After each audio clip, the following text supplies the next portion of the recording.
It will be all eyes on the skies for that one, Rob.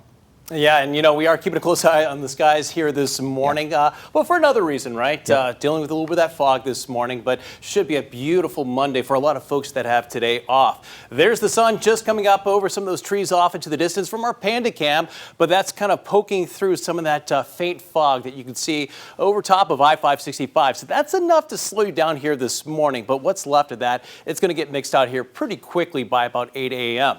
How about Decatur? Seeing the sun just coming up, but also still dealing with some of that faint fog in the distance. 64 degrees right now in Decatur. And how about Muscle Shoals? Another beautiful sunrise this morning.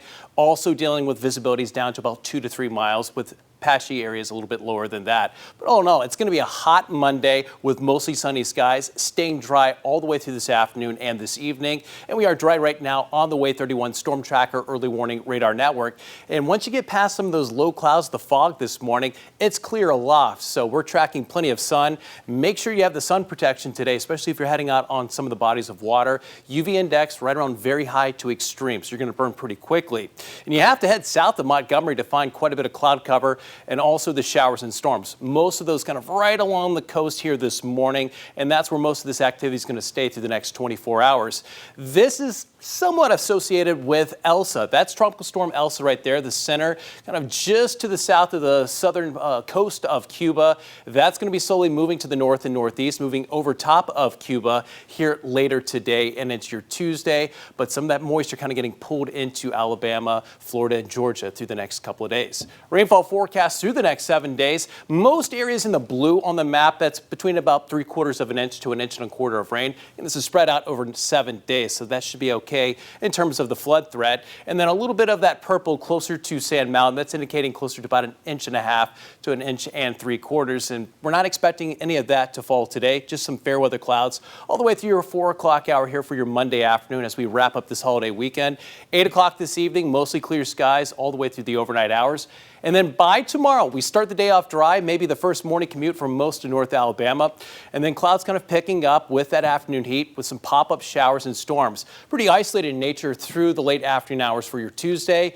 But look at this. Once we go into your Tuesday evening, we actually have a better chance for a line of showers and storms to race in. Most of this activity south of the Tennessee River, but something we'll have to monitor all the way through tomorrow evening. And this is the latest update from the National Hurricane Center with Tropical Storm Elsa. We'll get another update in here later this morning, but still a strong tropical storm. But you'll notice the track going right over top of Cuba through the rest of today, and then kind of making that right hook as it approaches the Florida coast, closer to the Big Bend area, and then racing through parts of southeastern Georgia into South Carolina over top of Charleston by about early Thursday morning. So we're expecting a landfall right around about sunrise on Wednesday morning for Florida. This is what you'll see on future radar and satellite. That's Elsa right there, but we actually have a warm front kind of lifting north, so that's going to help to kind of squeeze out some of the showers and storms with some of that tropical moisture. Elsa races off to the northeast into the Carolinas, but still seeing pop-up showers and storms into your Thursday. So your 7-day forecast, about a 20% chance tomorrow, 40% chance into your Wednesday, and then we peak right around 50% chances Thursday and Friday. All the cloud cover and the rain chances will pull those highs back down to the mid to upper 80s. And of course, with the pandas back in town here this week, trash pandas are going to have to deal with some pop-up showers and storms each day, starting with that first pitch at 6:35 tomorrow. Really keeping a close eye on the second half of this week for that homestand. Dodging some